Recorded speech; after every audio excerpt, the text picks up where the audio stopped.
Hey everybody, Jason Burmis here with another weekly edition with my good buddy and MMA legend, John Fitch. There he is, folks.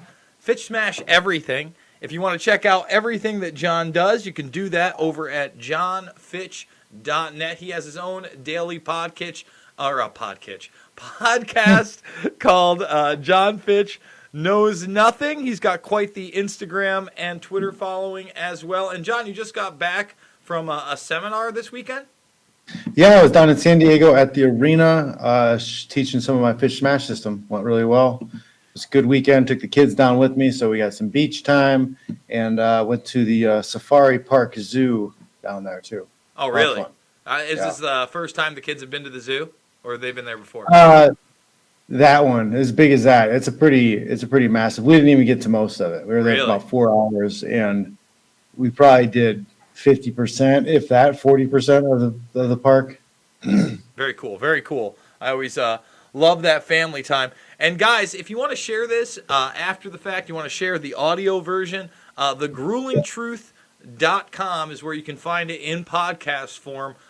Following this live broadcast, we do answer all super chats, and sometimes at the end of the show we also go to you guys and answer your questions as well. We're going to be recapping this week's events, which were Bellator on Friday, UFC in Moscow during the day, and then you had the Logan Paul KSI boxing match. Now, what I liked about that, other than the fight wasn't bad for two amateurs, John, is that they brought in a lot of pro boxers. You know, this wasn't like all celebrity boxing undercard. And there were some good under matches for people like myself who are casual fans that maybe don't know everybody that holds one of the 612 belts out there in boxing. That's a misnomer that there are more belts in boxing than in MMA. There are more weight classes, which makes more belts, but there are more weight classes because they have more money to sustain that many independent businesses, so to speak. Yeah, but aren't there, like, say we there are every single MMA promotion has a belt. Mm-hmm. There are way more belts in MMA than boxing. I guess there are four main ones, but that adds to healthy competition. You need those because you could have a slimy promoter like we have in MMA who won't allow some of the top guys to fight for the belt because they want to have control. So they would have the option, those fighters have the option in boxing to go and fight for one of the other major titles, make themselves more appealing for the title shot for the promoter who doesn't want to give it to them. Who was it? Haney that was fighting. He recently, I guess, Haney was the co-main event. They did end up having a float fight in between. He fought a tough, hard-nosed kid that was undefeated. It was actually a really good boxing match. At the end of the day, he won, but he had been given, I think, a WBO belt that didn't exist prior to the fight before that. Now, I don't know. I feel like each major organization should be able to have a belt. And what do you have there? You have the IBO, the IBF, the WBO. Well, those are sanctioning bodies. I want promoters, though. No, I agree. And that is a good thing because you have a guy like, say, Eddie Hearn, who's the big promoter out there right now. He doesn't necessarily make all the money because he doesn't have all the big fighters under his belt. There is competition in that range. Mm-hmm. And it just gives more strategy and power to the athlete because the athlete can then go and win smaller belts or other major titles, and then that makes him more valuable. It gives his notoriety more of a boost that will make him more appealing for the other fighters to want to fight them. Then the promoter can't turn him away because there's just too much money on the table for the fight to happen. So before we recap the fights, and I mean there wasn't a whole lot going on with any big names. However, I do like seeing them in Moscow. I like these global cards because you are bringing more athletes in from around the world. I wanted to get into the press conference, and the headlines everywhere, of course, are he says McGregor needs to win 10 more times before he gets to fight him. Yet nobody covered this. Now, I might as well just keep the volume a little low here because I'm going to have to read it because nobody in our audience, I think, speaks fluent Russian. Maybe I'm wrong, John. But the thing about this is not only does he call out Conor as a rapist who promotes alcohol, but He gets an ovation for it afterwards. Mm-hmm. This was nowhere in the U.S. media anywhere, and even RT didn't headline it that he called, insinuated Conor was a rapist. Instead, he says, "I don't beat old people or promote alcohol." So let's break this down. They bleeped that Russian part out.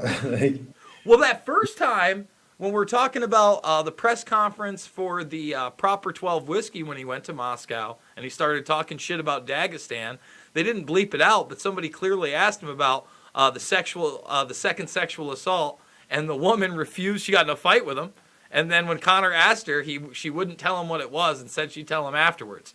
So, I mean, obviously this is, hey, Dana couldn't, we had some watershed moments. Dana couldn't deny the 2 sexual assault allegations last week when he was asked by Akamoto.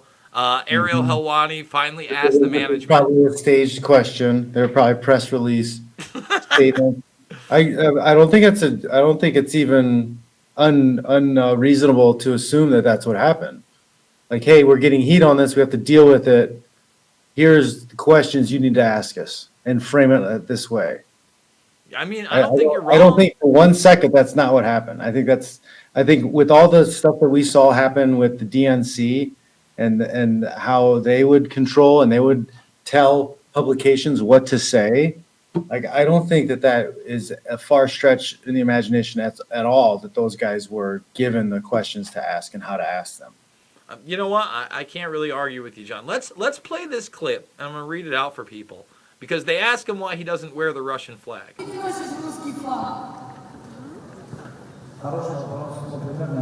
says he was expecting this question. He says people who wear flags say they represent their native land, taking a stab at Conor.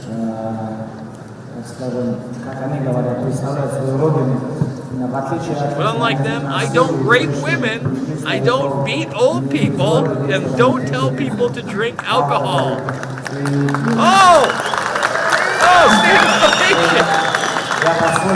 I represent my own way. I don't believe that you wear a flag, you're a patriot. And if you don't, you're not. I love everything he's got to say here, John. There are many things that you must do before you raise that flag.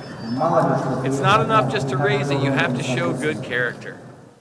I mean, that's kind of the perfect response. I know it's Veterans Day, and this is especially a day where people talk about patriotism. But I think he's dead on. You don't just raise the flag. You act a certain way, and you certainly don't beat women, beat old men and rape women. Beat old men. He sounds like he beat the woman too. Savagely beat her. Savagely. That's the thing. According to police reports. So we were kind of talking about this before the broadcast, but I said, it's kind of sad and ironic that the UFC, aka ESPN, aka Disney, ABC Entertainment, all WME, Ari Emanuel, Dana White, these guys would promote a violent rapist. Let me just go into my ridiculous feed here, and there's a new Conor McGregor commercial for that Perry match where, I mean, all these people are going to look awful because it's not going anywhere. When this is on the House floor of the Parliament and you're promoting this guy going through the sky and the mountains for you to gamble, it's a bad look, dude. I don't like it. I think it's a terrible thing. And Khabib personally, you've rolled with him, you've trained with him. He walks the walk. He's not just saying that, is he? Yeah, he's what you see is what you get. He's not out, doing hood rat shit with his friends. That's for sure. So you also talked about the control aspect. That the thing is that Nurmagomedov doesn't lose. He's got a long career because he hasn't been hit. He isn't going to shill out for the money. In fact, I talked about after his last fight with Poirier, he was calling for the UFC to go into a poor region in Africa and bring some economy there. And there are people there that need water. Yeah, I mean, this guy's like the salt of the fucking earth. I know it's not cool to say because, hey, he's from Dagestan and he, that's Russia. And Russia's the big boogeyman out there. And the other boogeyman on the war on terror is Muslims. And he happens to be one. I get it. We're not allowed to promote him in the United States, but you had a different take, John. You said they... Yeah, I don't think it has anything to do with that. I think it has to do with UFC's control. Like, they can't control him. They can't use money to get him to behave the way they want him to. They can't gaslight him into fighting a different style than he wants to fight.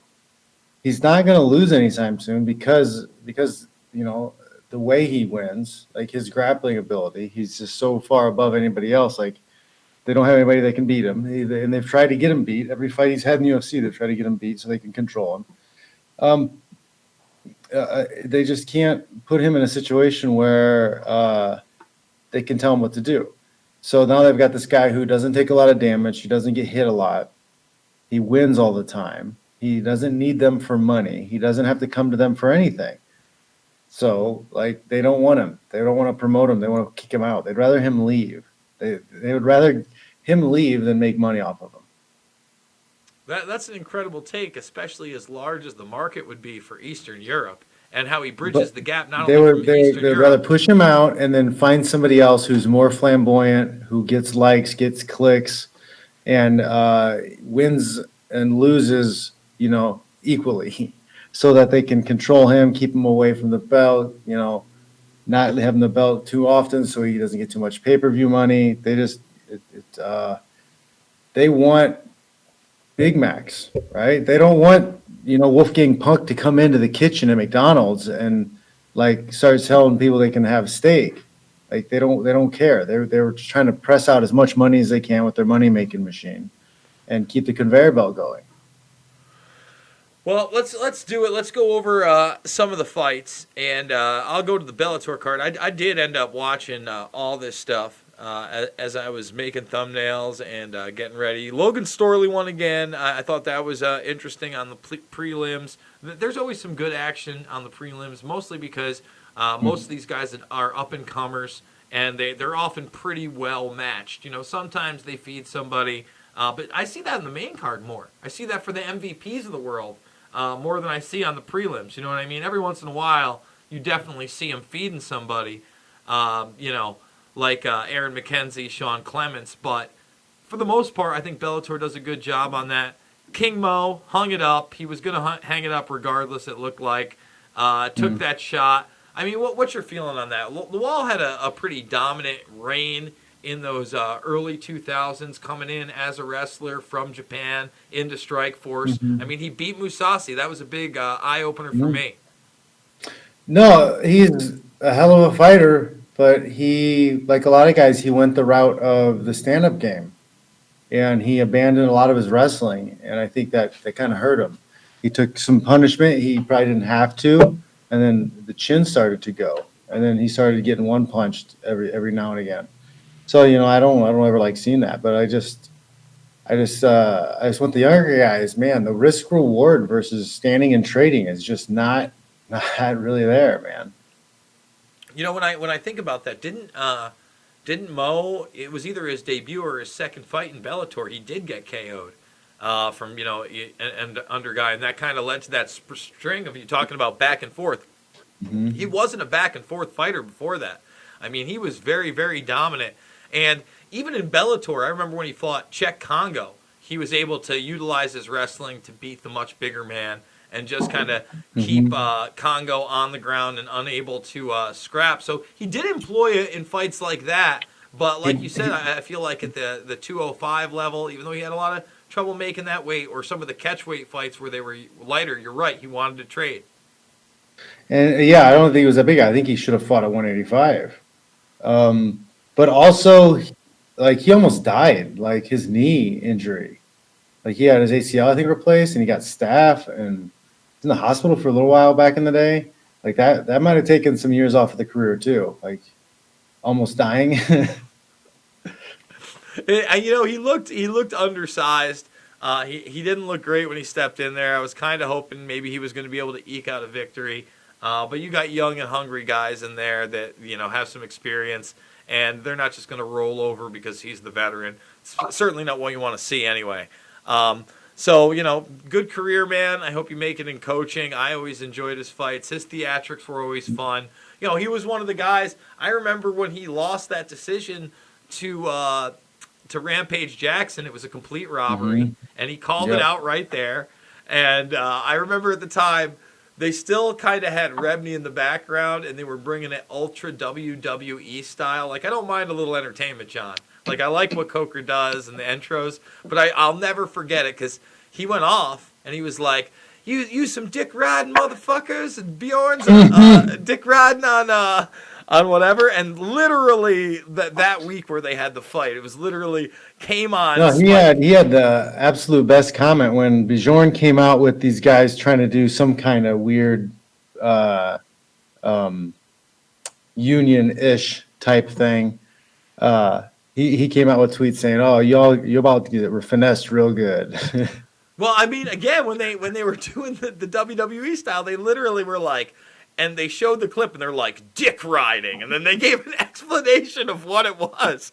And I remember within weeks, they had him out, and Coker had done his time after the UFC basically absorbed Strikeforce, and they allowed him to leave. And almost immediately, Coker got his job. And kind of what you got was, yeah, there was still the bravado. You still had the Fedors coming in, et cetera, but you didn't have like the sleazy WWE anything to get an audience, which I think is too much, man. Like I said, I wasn't in love with The Rock's 20-minute entrance on the BMF belt. He's been doing some other stuff too, all right? He's been doing some other commentary, and yeah, I don't know. Yeah, I'm not feeling it. I mean, just I mean, the cozying up. Anybody cozying up to Dana, like how can you say you respect athletes in any way, and then cozy up to somebody who does what that guy does? Like it's ridiculous.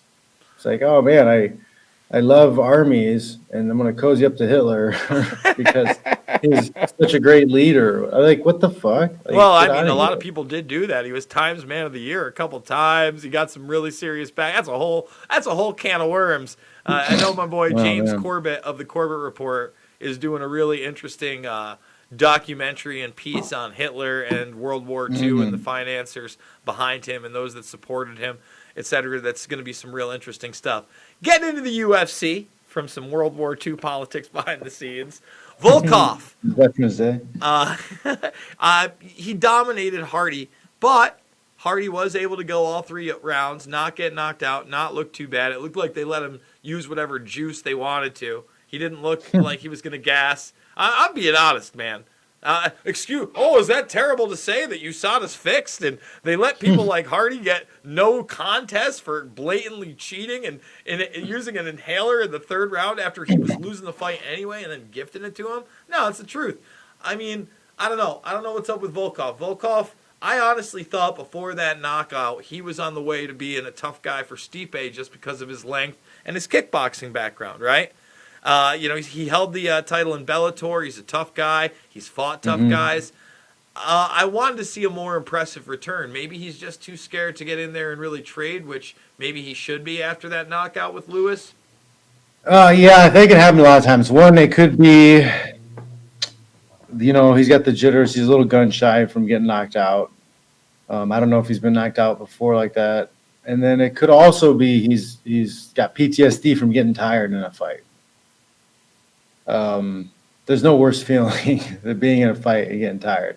So he had that happen to him. He got tired, and then he got caught with a big shot from Lewis. So it's very, very plausible that he's a little bit gun shy. Well, I mean, when I watched him, I mean, he looked pretty crisp at a distance. He didn't look like he was doing more than a 1 or 2 punch combination. Certainly wasn't stringing in that 3rd one. Maybe you'd see a 1-2 pepper with a leg kick or a front kick. I don't know. I like Volkov. I don't think that the heavyweight division anywhere is that deep. So I guess, you still have him in the top 5. I liked what Derek Lewis was doing in his last fight. He looked like he was taking his health seriously. Maybe that's a rematch you make. I don't know if Volkov wants that fight. Otherwise, it's kind of like a push there right now. I think that DC obviously deserves the shot against Stipe. Stipe's trying to get that money, right? You know the feeling, John. Is there any other standouts? I know Ngannou's out there. I know Walt Harris's head is just not going to be in the game for some time, especially with the news that they picked the guy up that was last seen with his stepdaughter, and they think that she took blunt force trauma in the car, the whole 9. So... they haven't found the girl at all or anything. No, yet? They haven't found her yet, but it's not it's looking like a horror show, John. It's really disgusting. Yeah. So, I mean, who's left? Curtis Blades? Like, Curtis Blades is off and on. Yeah. Overeem's off and on. There's really, I don't know, man. I'm not seeing a ton out there. The heavyweight division, I think anybody could break through. I think Ryan Bader is a problem for a lot of guys in those divisions, but we'll never see those fights. Yeah. Blagoy, he just lost to Lewis. Like, he's tough. If he would change, if he would have had more grappling, more ground and pound when he got the fight to the ground, he could have won that fight with Lewis. But what do you do with him? I don't know either. Yeah, they need some fresh blood. Yeah, I mean, the heavyweight division's tough, man. And even Ngannou, I feel like, Ngannou doesn't want to trade with another guy that can trade. Look at that disaster of a fight with Lewis. That was like one of the most boring fights where two guys that were supposed to come out guns blazing didn't even have Nerf guns. I mean, they barely looked at each other funny. That fight was kind of a wash. They gave that to Ngannou, but I mean, come on. Or no, they gave it to Lewis. Ngannou lost that fight. That's right. Yeah, that's right. And I'll bet you that didn't help his contract and his money either. Ed Herman fought on this card, and he actually looked decent for an old man at 205. Ed Herman, I've liked him in his last couple of fights. I thought his fight before was his last one. Well, you know what? I think he's going to fight again. You know what, Ed Herman? I think if he stays in that 1 to 2 fight a year range, I'm fine with that. You know what I mean? Mm-hmm. Give him a young guy who's coming up, or a guy that's knocked out of the top 15 that wants a journeyman fight or some kind of like a war. It doesn't have to all be Bellator. If Ed Herman wants to make that extra Reebok bonus money because he's got 75 fights under his belt or whatever, you know how that contract works. I guess you have to milk the system where you can. That's true. Yeah, I mean, you can have sponsors in Bellator, but there's still less visibility, so there's not really a lot of choice in sponsorships these days. And most companies don't do straight up money for sponsorship anymore either. It's usually some type of affiliate sales. Yeah, and the other thing is, when I look at that, John, the UFC did rig it.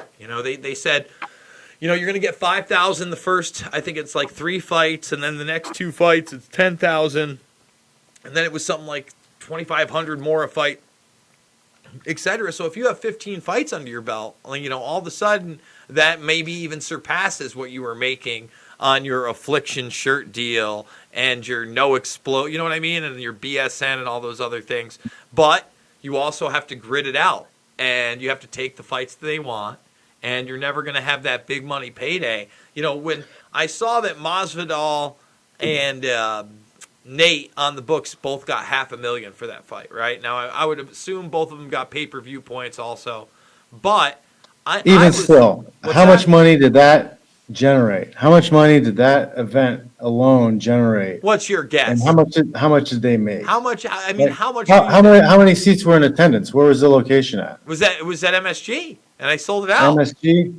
Yeah. Oh man. So you're talking 15 million to 20 million. Oh yeah. I want to say just in seats. That's not T-shirt sales. That's not parking. That's not concessions. That's just people buying tickets and sitting down.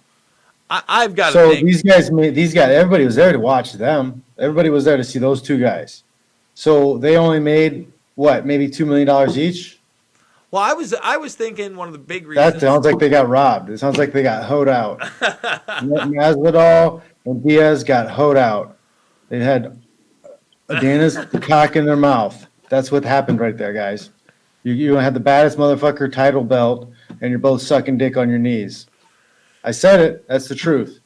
You got robbed. I'm sure, that was one of the reasons that Diaz was pissed they stopped the fight. I'm sure that Diaz had a show and win, and I was thinking that he was going to make $2 to $5 million in that fight, and I think you're right. He probably made closer to 2. And I don't think they had the same thing with Masvidal. They gave him pay-per-view points, and I think Masvidal probably walked away with like 2. These are total guesses, just based on the numbers. But John, I have to say, that's me. I'm estimating up. I don't think you're wrong. I definitely don't think you're wrong. I think with the in pay-per-view that points, range. it's obvious because the thing did incredible numbers on pay-per-views, and I think it's a $200 But million. they're not returning champs, so I mean, there's no guarantee they got pay-per-view. I think that Diaz worked it out that way for sure. I don't know about Maybe. Masvidal. I think Masvidal using it as a launching pad to try to create some heat in a Canelo fight is the smartest thing he could have done. A genius. Yeah, Genius. He'll make more. He'll make more money in that fight. Or he may make more money in marketing than he's ever made in MMA just from that. I agree. So I kind of want to see that, guys. And if you want to see John Fitch every day, go to official John Fitch Twitter or YouTube right now, where you can check him out on the John Fitch Knows Nothing show. You've had guests recently. Why don't you tell us about some of the guests and that format of the show these days? Yeah, I've had a few people on. So I just interesting people that I just have on just to talk. I had Kevin Pham, who's kind of an economic and Bitcoin expert. He was working for Wells Fargo back in the day, and he was noticing all these illegal practices that were just standard within Wells Fargo. And then it used to be somebody would get caught, and then Wells Fargo would blame the one individual for the bad behavior and say, oh, it was just one bad apple. But really, it was like the way they did business.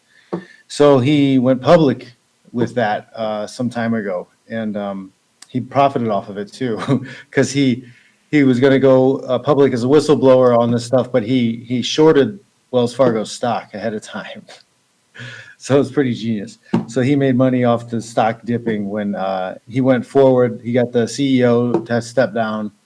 And then he got into Bitcoin because of the freedom, the ability to bank yourself and do self banking.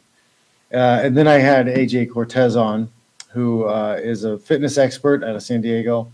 He does a lot of stuff on Twitter, and he does a lot of online business and sales. He recently got banned off of Twitter because he was saying bad things about pedophiles. That's incredible. Elaborate. What was he saying, and who was he Well, targeting? he was banned for breach of their whatever TOS, but they didn't explain what it was. And the only thing that was in his timeline that was negative, or could be taken as negative, were comments about pedophiles, like being killed or something like that. And he got banned for it. Like, more than likely was somebody complaining about him and reported him. That's usually how this stuff happens. I think a lot of these, except for the shadow bans, like a lot of these things when they take people off, it's because enough people complained about them. They just don't. They're so spineless. They just don't want to stand up to people complaining. Yeah, they just got rid of Don Cherry. Do you know who Don Cherry is? Mm-mm. Don Cherry is like this old school classic like hockey announcer from Canada. And if you look up like some of the best like Don Cherry like 1970s and 1980s, there's compilations on YouTube. They're fucking hilarious. All right? I mean, you'd never get away with what Don Cherry had to say then. But Don Cherry, I think he was on Sportsnet and something else, and they had their I think they have like their Veterans Month up in Canada. And he had something to say. I didn't even get the reference. It must be a Canadian reference. Basically, they wear this poppy. This I guess it's like one of our ribbons or whatever. And he was talking about immigrants, not specifying like a certain race of immigrant or anybody, but just like immigrants, the least they could do is buy a poppy because they're in their land of milk and honey. And he got canned, and they had to do an apology. I mean, it's pretty. Listen, Never apologize, folks. Never ever apologize ever. I think you can apologize when you're actually wrong, but not like something like that. You know what I mean? I think there's one thing in humility. I like what Dave Chappelle had to say. Like, he got put on the spot the other day about homosexuality and his act, and he's like, I'm going to say everything I need to say, blah, blah, blah, blah, blah, and then he made a fart noise. You know what I mean? At least when he's not going to give the insincere or the sincere apology, he lets you know. He's like, basically, get the fuck out of my face. This is comedy. And in a culture where we're trying to ban all, I heard they're trying to get rid of Boomer. Boomer has to go because that's an insult. Have you seen that? People are protesting it, John? I had to look it up because people would call me a boomer. Yeah, they say that to me too. Just Like so you know, boomer, I was me and like, you John are people don't fucking, know math, do we're you? Gen X. Yeah, we're not boomers. Well, there's different terms. There's boomers, gloomers, doomers, and zoomers. See, I know Right. So I doomer watched the too. video. I had to go down the rabbit hole because I got called this. So like the boomers are just like people who have old school mentalities. They're not unaware of the future and how much of things have changed. They just think they should be the way they've always been. The doomers are the people who are like aware of all the shitty things around them in the world, and they're just like, fuck it, give up, nihilistic. Uh, and then what is it? Oh, the zoomers are the people who are born with all the technology. All So right, so what? the kids Oh, that are so that's like born with the millennials. internet, born with the cell phones, like they've got all that. And then there's like a happy one where they turn everything positive. They're aware of all the shit that's going on, but they're positive. I can't remember. There's like four main ones. I mean, I don't know what to say, man. When I hear shit like that, it's like, Whatever. Labels to me is just the labels is just small brained. You're small brained. You have to put some kind of label. Yeah, I have to mark this thing a thing. I can't. My mind is too small to understand nuance and subtle differences. So I have to label things. So it's easy for me. So I think anybody who puts labels on stuff is low IQ. well, I look at it this way: like if somebody was, and has called me a boomer, I'm basically like, dude, fuck you, man. Like, I can defend myself. I'm not calling him not to be able to say the word. I'll be like, just so you know, the baby boomers are actually the World War II generation. I'm after that. I'm Gen X. We don't get talked about Gen X. anymore. Yeah, Gen X never gets talked about. It was supposed to be like Gen Y or Gen Z afterwards. I guess it's all been lumped into like the millennial group. Well, Gen X to millennials. Like, well, we get overlooked because I don't know. We do a lot of good stuff, but there's man. I feel like We we're the were ones definitely one of behind. the most progressive generations. Like we didn't care. Like everything was like okay. Like okay, we get it. Like we don't care about your genitals. We don't care about your sexual orientation. We don't care about any skin color. We don't care. Okay, everybody's cool. Like who are you as a person? Like I felt like our generation got it, and then it just started going downhill after. I feel like to an extent you're right in the social aspects, but one of the things that kind of sucks about our generation is we grew more and more apathetic and unaware, especially when it came to protesting big government and wars. It started out okay. Most people got it. Most people were tricked with Afghanistan for sure. But like Iraq, there were a lot of people in the streets like, whoa, whoa, whoa, whoa. No, fuck this. Not going to happen. Not going to happen. And then as Iraq went down and Libya went down and Syria went I down, less think and less people were in we the got streets. the big thing that happened in the '90s, though. I think was that we got hooked with consumerism. So I think we became aware. We kind of got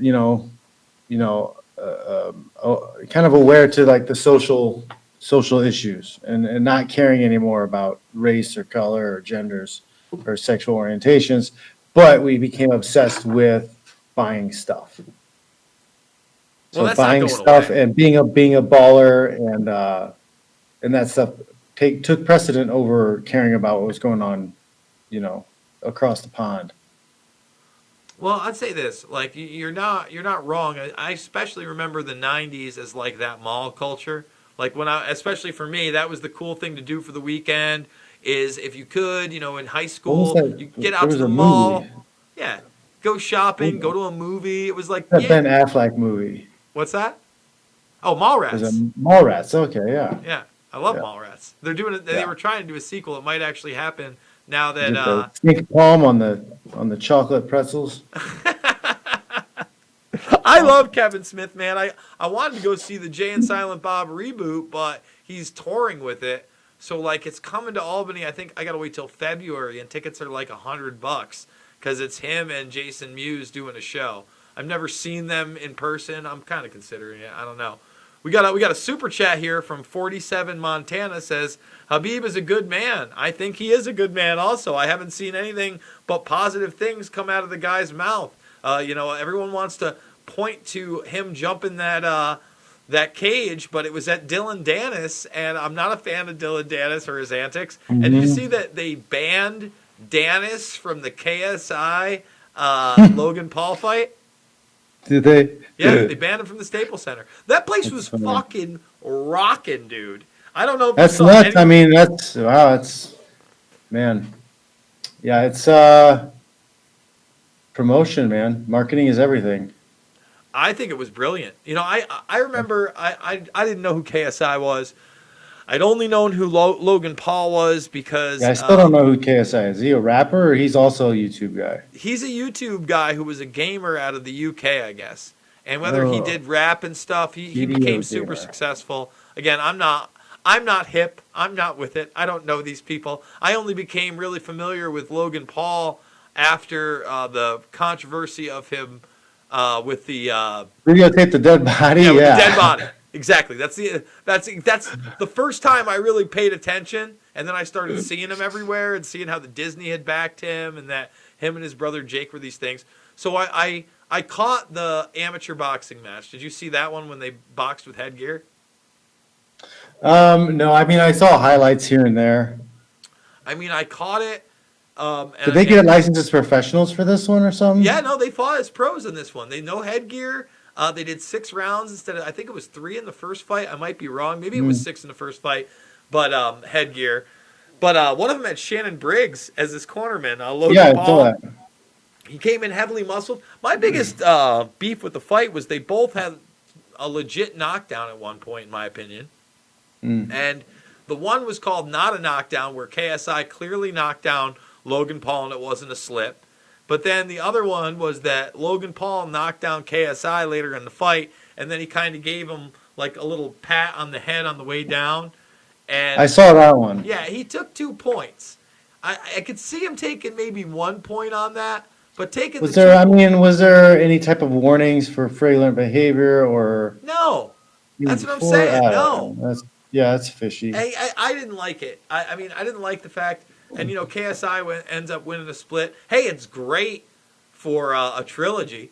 You know what I'm saying? He want to split on a 2-point takeaway. That's you don't ever, as a ref, you don't ever want to be the factor that caused the win or the loss. I felt like he was. And it was so weird. Like there was the float fight before, John. The guy gets hit. And then he doesn't want to get back up, so he pretends to get hit in the back of the head.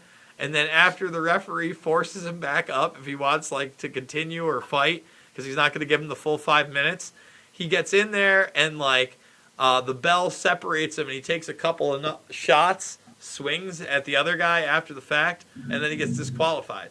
So it only goes 1 round. It was a weird night of fights.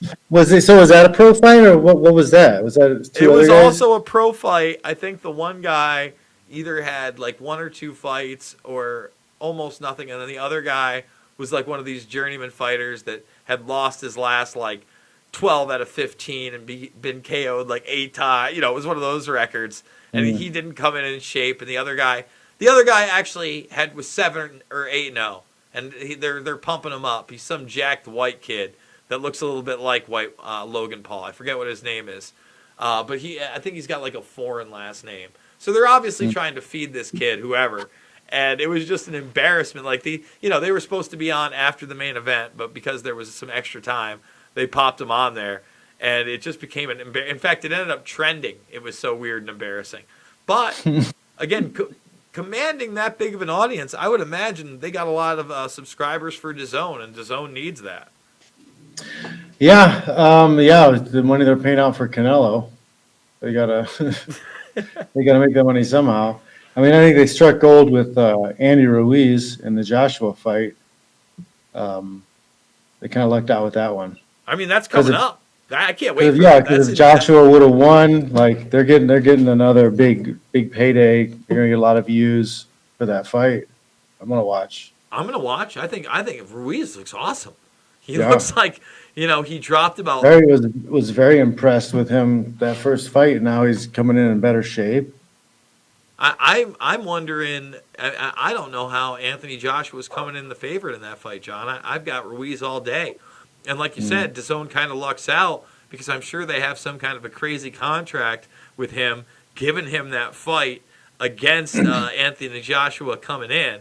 So, they're going to have him no matter what. I mean, I would also say, since they have that big fight with Joshua and they had to give him a huge payday, their best case scenario is that it's a back and forth battle, and somehow Joshua evens it up, but it causes a trilogy fight. I mean, that's best case for them, in my opinion. Yeah, it does work out for those guys if they can build up a hype for a third fight. Well, not only build It'd up a be hype for a cool. third fight, because no one But else. I almost want to see instead of a third fight though, I'd like to see Ruiz fight some of these other guys, like the Tyson Fury or. I want to see that too, but I think it's going to be awfully difficult when DAZN signs that. Right now, ESPN Plus has Tyson Fury, right? And then Deontay Wilder is on pay-per-view against Ortiz. You see, everybody shits on boxing, right? Everybody shits on boxing because Ali boxing is dead, blah blah blah. It's not dead. It's doing great money. The problem with boxing is the fucking television deals. Like boxing changed. The golden era of boxing was when boxing went from free television and theaters to pay-per-view, right? When they put up the paywalls for people to watch, that's when people, casual fans stopped watching it. So, like, you want to blame somebody, you want to point the finger at somebody for boxing not being what it used to be. It's these goddamn paywalls. Well, I don't necessarily disagree with that. I just don't know how real. Like, I'm looking forward to Deontay Wilder versus Ortiz too. Okay, so that's up. Well, Tyson Fury almost lost his last fight. You could argue he didn't look great in that fight, but Fury's supposed to get Deontay Wilder if he beats Ortiz. Ortiz is the only guy that knocked him down. And we know anything can happen in boxing. Ortiz is no slouch. He can end up winning that fight and throwing a monkey wrench into the whole division. Other than that, who do you got? Klitschko as a name to come back in? He's talking about coming back, yeah. Yeah, I mean, I guess that's an interesting fight too. But other than that, you're kind of in this situation. Tony Bellew, the guy that Ruiz lost to in a controversial decision, he's not fighting anymore.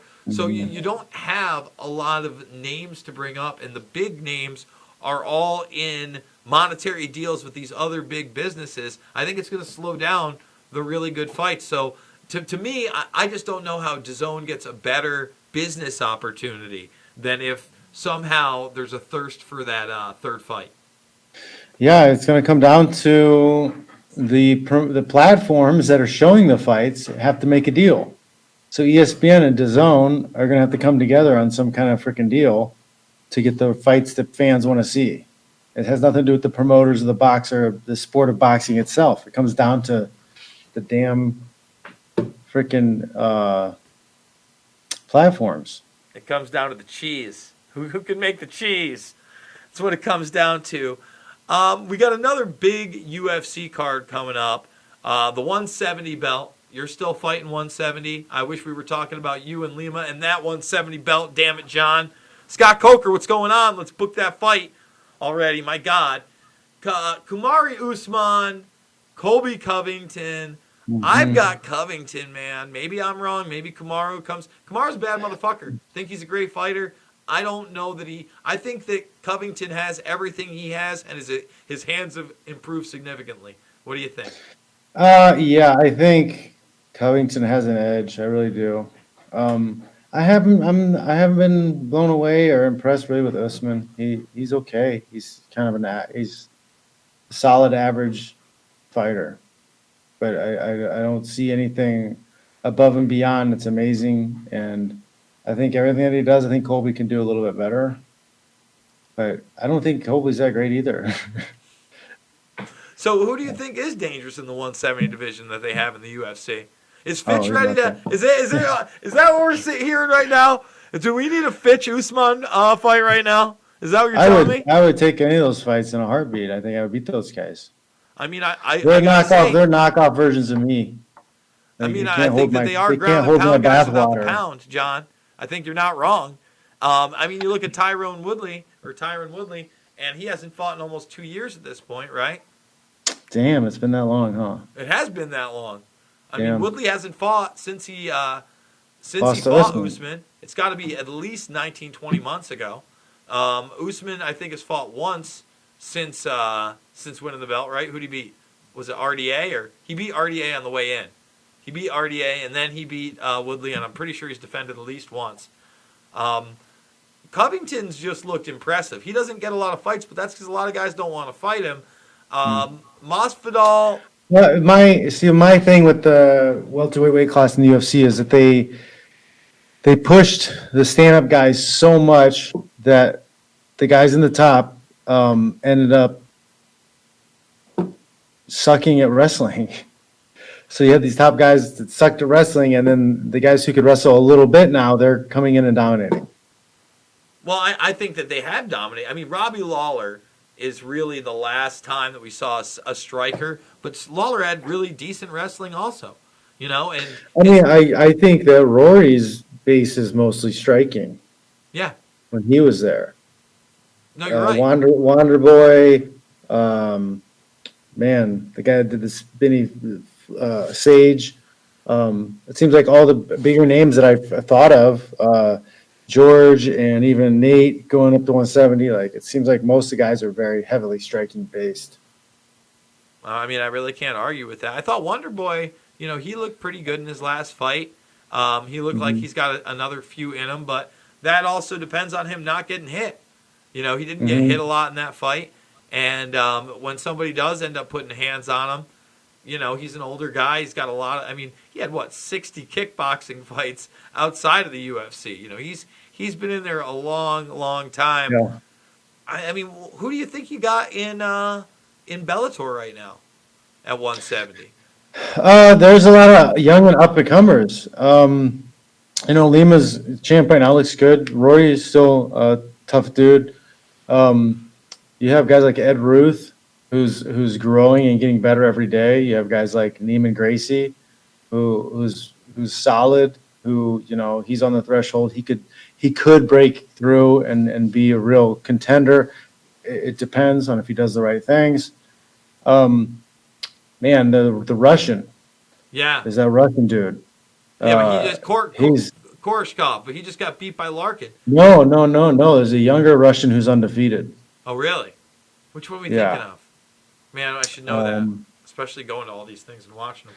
Yeah, he wasn't. Yeah, I don't think he was in the. I don't know if he did the tournament. If he was an alternate, but he's undefeated. He looks really great. I think he beat. Man, I think he beat Monsoon. I mean, I think that, you know, right now, I don't know, there's not a lot of names that are selling tickets outside of, you know, John Jones, McGregor.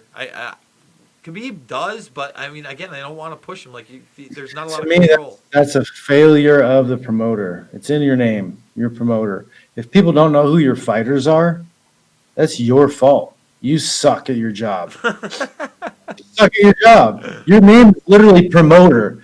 What do? I promote people. How come nobody knows who your fighters are? Oh, because they don't know. They don't know how to promote themselves. They failed. Not me, the promoter. That's why they're promoters and we're fighters. We fight in a real sport. We fight, we win, and that's easy to promote because we got a winner. He works hard. Let's put you out there. Let's spend money to do that. They don't do that.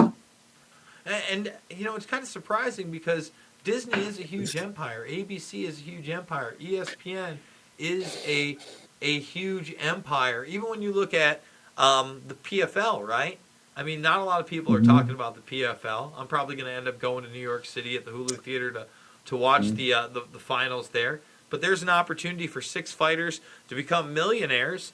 You know, or at least you had NBC Sports behind it before. Now you have ESPN and ESPN Plus behind it before, and they're not even making all the fights available to their ESPN Plus subscribers. Isn't that discouraging for the fans? So here is my conspiracy theory on why. Preach on, right? Fitch. They don't care about promoting fighters. They don't care. Their product is done. That's all they care about is what they're producing. They just want something that fills the time slot. They get people watch live. It just has to be something that is live. It has to be live entertainment. MMA fighting, because of the way it's set up, the way that we are extorted, it's the cheapest one for them to put on. It's the cheapest thing for them to put on. It's the cheapest event, right? They can't do concerts because the rock musicians take too much money. They can't do other sports because they have collective bargaining agreements and unions or athletic associations. We're the bottom of the barrel. We're the cheapest, easiest product to put out there that people will watch, and they can show commercials and marketing stuff through. That's all it is. All MMA is to these people is a vehicle to get eyeballs on their products and ads. That's it. They don't care about building up fighters. They don't care about the sport. It's just a vehicle so that they can sell their products. Well, that's why I can't watch it on ESPN Plus. It's impossible for me to watch it on that channel. Sit down and watch. People don't watch anything anymore. It's on demand. Everything's on demand. Nobody watches commercials. The only way to get people to watch commercials and advertisements is to make them sit down during a live event, and then you can sneak in those ads while the live event's going on. You can have the announcer saying, "Oh, that takedown was brought to you by Captain Morgan," whatever bullshit. Like they're selling to you. It's not really a sport to them. It's just a big long infomercial. Basically, they get your eyeballs on there and sell. I mean, I'll tell you what, that BMF title, there was about 27 different things labeled on that damn mat. It was killing me. But again, I mean that people will say all sports is quote unquote entertainment. Therefore, these type of things they're good, John. They're great. They were most of the other sports started at a time, where it was a lot about the sport, and the sport mattered to the people putting it on. I don't think the sport matters at all to these people. I don't think they don't care one bit. All they care about is the eyeballs that they have on their commercials. So obviously, you think one of the biggest ways to change this is through the Ali Act. How far along is that? Like, where are we at right now? I mean, you're the guy to talk to. We have introduced it. We're planning on introducing it again soon, hopefully, and then we'll be back to lobbying and trying to get more signatures, get people to support, and then get another subcommittee hearing and try to get to the Senate. But they'll probably reintroduce next year. I would think. And do you go to D.C. to have this stuff introduced into Congress as a bill? We go on our own, and we self lobby. We pay to go and talk to the representatives and tell them the story. And once they hear what's going on, like, they're overwhelmingly supportive. And I know that Randy Couture was a big part of that. Have you been in touch with Couture or his camp since the heart attack, or? Yeah, he's doing good. Like he walked his ass to the hospital. I heard that. He was getting a workout in, and he started feeling a little pinch and lightheaded. So he quickly finished his workout. Finished the workout. Oh. Finished the workout. Went home, showered up, tried to rest, but it didn't go away. So he walked himself to the hospital. Wow. And did he end up having surgery or a stent put in or anything? Or a stent put in, I believe. He did have a stent put in. My God. When a guy that healthy can, have a heart attack and a stent, does that scare the shit out of you, man? Because, I mean, you eat right, you exercise. Because, you have thicker whatever from, the natural is just a nickname. I think for some guy. John, what do you mean, John? I don't mean, what could you possibly be saying? I don't think we're eating too much steak or whatever. Like, I love Randy and whatever, like different times, different things. So do you think that does pose a great risk? I'm not even saying like in the fight days, but I think college wrestling or Olympic wrestling, I think, it wouldn't be, an impossible happenstance that an Olympic level athlete chose to use testosterone or something, and that could have led to a heart attack later in life. I mean, I see that stuff, but then you look at a guy like Sly, right? And he hasn't had heart issues. Then again, he's not, it's not like he's a world-class athlete. Those are glam muscles. I get it. He's doing mostly stuff for athletics, and he's probably getting blood work and stuff done, and he probably has something to watch. He probably has somebody watching him all the time. He probably has a special doctor who is able to take care of that stuff. He got the money. I mean, he is balling out of control for sure. All right, Fitch, we are coming up on the hour. I want to tell people where they can check you out over at johnfitch.net, and it's official John Fitch. Subscribe right now. Go over there, subscribe, hit that sub button to John's channel. Now, other than that, you have your Instagram, your Facebook, your Twitter. Tell people what you do on these seminars and why they should join the Patreon, because even if they're not coming to meet you in person, you do a lot of training over the internet as well. Yeah, I do some online coaching, and then with the Patreon, it's I'll videotape some of the seminars, and I'll chop them up and have techniques and different things available for you guys to check out. But basically, my Fitch Smash system is something I came up with.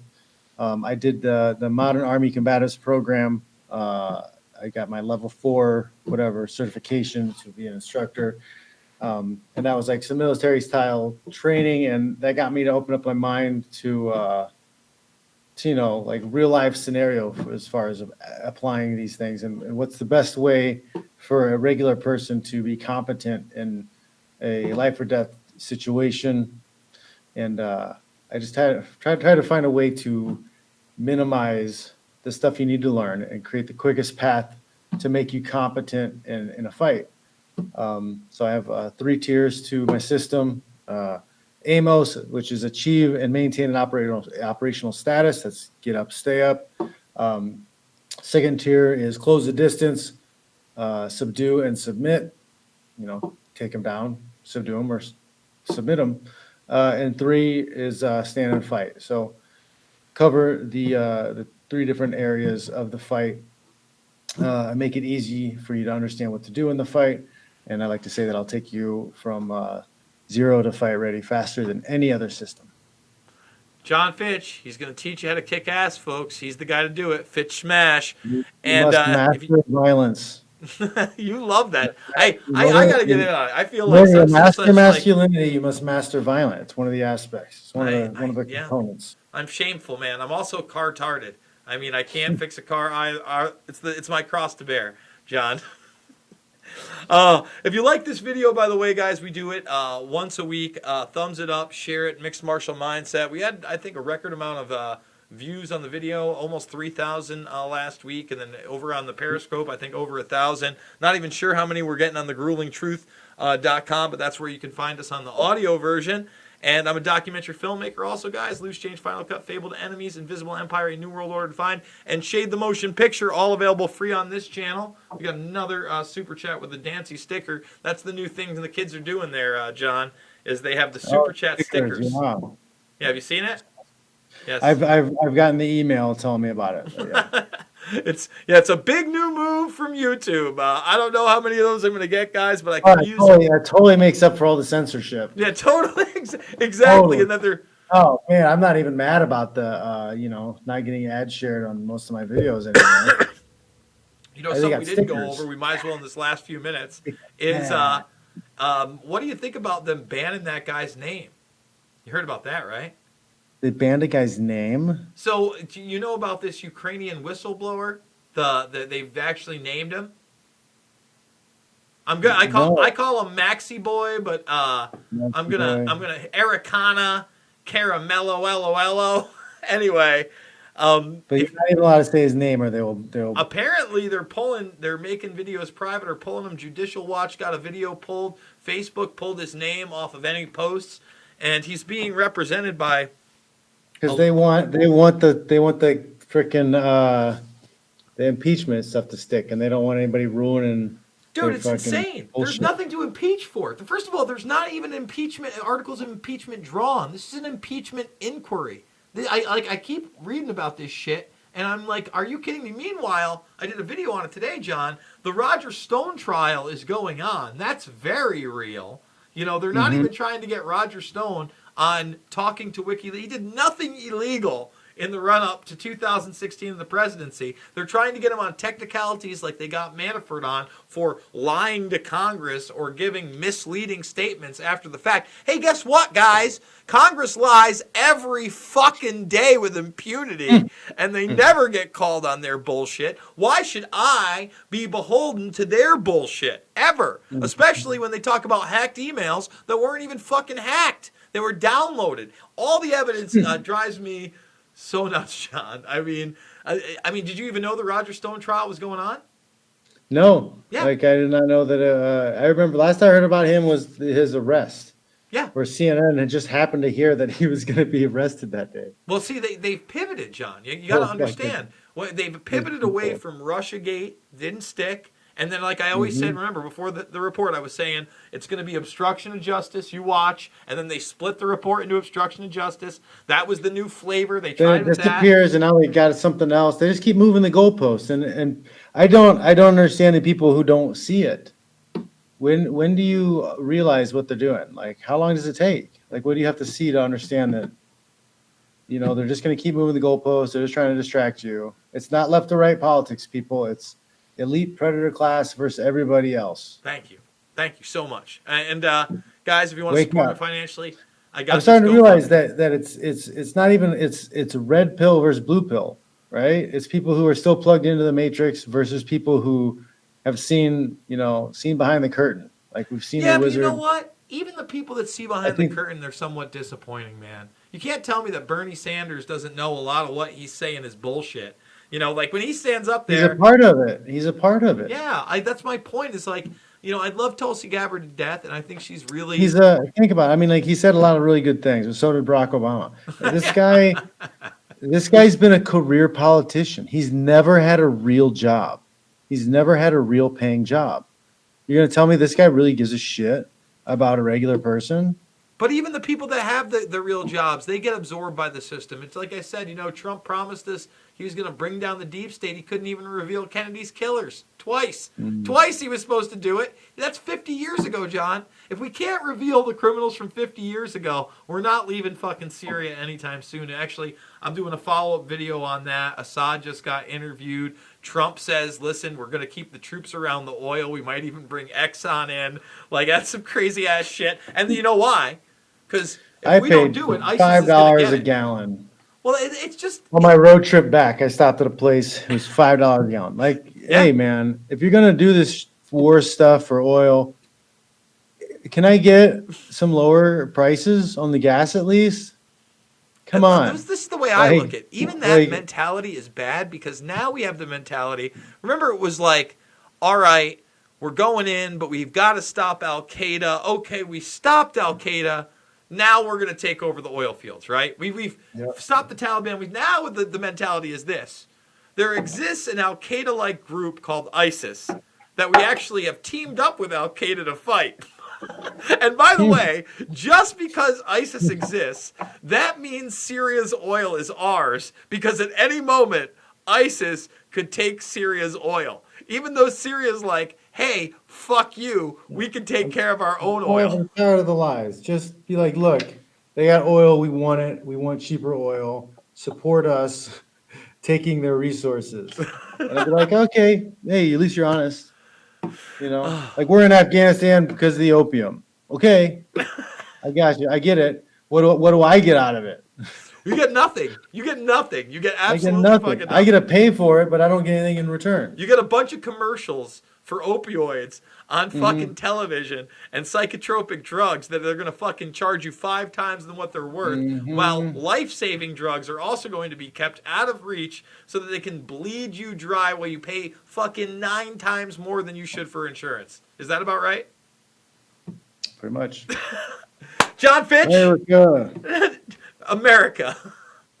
John Fitch, a pleasure as always. Guys, it's Mixed Martial Mindset every single week. I think this was number 6 or 7. I'm losing count, but we'll see you next week. Thank you again, John. All right, man. Take it easy.